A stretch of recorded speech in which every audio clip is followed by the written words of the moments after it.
A case in point, Honorable Duale, is your rather disturbing comments in the wake of the Al-Shabaab terrorist attack on Garisa University in your constituency of Garisa Township on the 2nd of April 2015.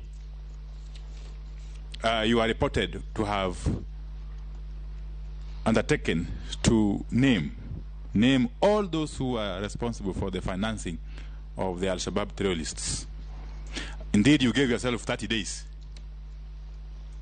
I'm afraid to say that Kenyans have been waiting to date for those names. So I would be happy to hear from you today, firstly by you naming those names, and secondly, elaborating on your philosophy, the philosophy that will underpin your dealing in the security, on national security and the defense of our territorial integrity sector. But finally, is again your position